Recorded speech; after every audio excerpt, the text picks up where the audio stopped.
हे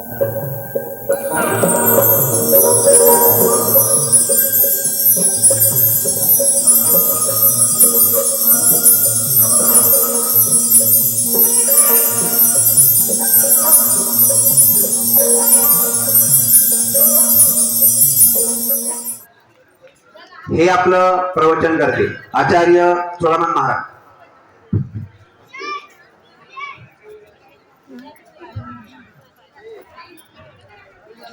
सदगुरु महाराज की जय, मोहनराम महाराज की जय, सब संतन की जय हो, समर्थ रावजी महाराज की जय.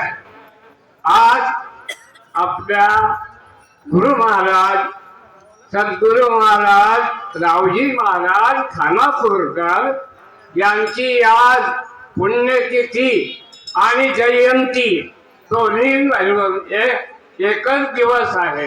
हे महत्वाचं आहे की त्यांनी ज्या दिवशी जन्म घेतला त्याच दिवशी आपला देह ठेवला.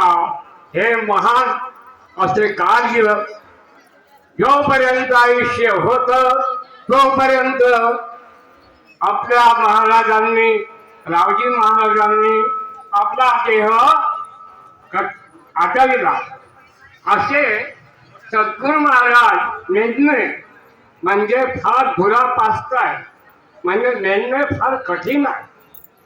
रावजी महाराजांनी आपल्या महाराष्ट्रातच नाही तर मराठवाडा, विदर्भ, मुंबई, गुजरात त्यांनी आपल्या पहिल्या सुरुवातीला आपण जसं गुरु महाराजला शरण गेलो त्याप्रमाणे रावजी महाराज पण आपल्या मोहनराम महाराज गुजरातचे त्यांना ते शरण गेले आणि त्यांच्याकडून जे समज मिळाली त्या समजमधून त्यांनी आपले जे विचार होते त्या विचारांचा सर्व फैलाव आपल्या महाराष्ट्रात आणि या पाकिस्तानमध्ये सुद्धा त्यांनी प्रचार केला.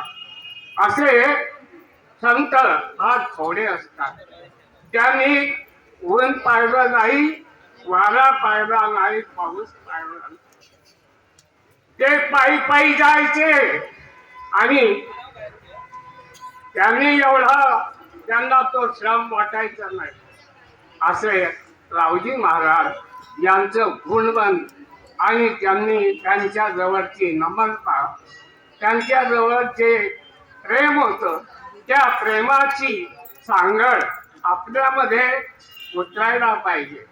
निरात महाराजांची समज आहे की आपण पहिल्याने प्रेम हे समजून घ्या. प्रेम काय आहे, ज्या गोष्टीची आपल्याला आज गरज आहे ती गरज म्हणजे आपली ओळख आपण केली का, आपण कोण आहे, कुठून आलो, कुठे जायचं आहे, ही समज आपल्याला जर नाही मिळाली आणि तर आपलं जीवन बर्बाद आहे. याकरता सर्व माऊली बंधूंनो आपण एक करा की आपण जसे आपली सोडवण केली याची सोडवण तोच करतो, दुसरा करत नाही. म्हणून आपल्या वागण्यामध्ये, आपल्या बोलण्यामध्ये, आपल्या चालण्यामध्ये जी काही नम्रता आहे ती नम्रता कायम. माणसाचा राग दिल्याशिवाय त्याला आराम मिळणार नाही. राग हा भयंकर भयंकर खराब आहे. आता माझं बोलणं मी संपवतो. जय गुरु महाराज. महाराज आपलं भाग्य बघा कसं आहे. आपले रावजी बाबा त्यांच्या सोबत हे फिरलेले आहेत. जसे आपले गणपतदादा आचार्य होऊन गेले तसे चुडामन गुरुजी आहे, त्यांचं वय बघा आणि त्याची तळमळ बघा किती आहे. त्यांचं वय वर्षात 94 आहे आणि आचार्य आहे ते आज अमळनेर तालुक्यामध्ये गडखाम गाव आहे, तिथून ते या 94 वर्ष आलेल्या इथं आणि विशेष म्हणजे ते आपल्या इथं अमृत ज्ञान पाचता आहे. आणि एक विचार करा, जर आपण 94 तर झालो, होणार तर नाहीच, होणार तर नाहीच, पण इनकेस 94 तर झालो तर आपण तिथूनच जय जय गुरुनाथ करतो मित्र, मी येत नाही, पण तळमळ बघा त्यांचे आचार्य आहे आणि इथं येऊन बोलून उभे राहून ते बोललेले आहे. तर आता त्यांनी प्रवचन केलं ते आचार्य चुडामन गुरुजी गडखाम. यानंतर मी मुरलीधर महाराज नागूरखेडा हे आचार्य आहेत, यांनी 10 मिनिटं आपलं सत्संग प्रवचन आपल्याला करावं. गुरु महाराज की जय.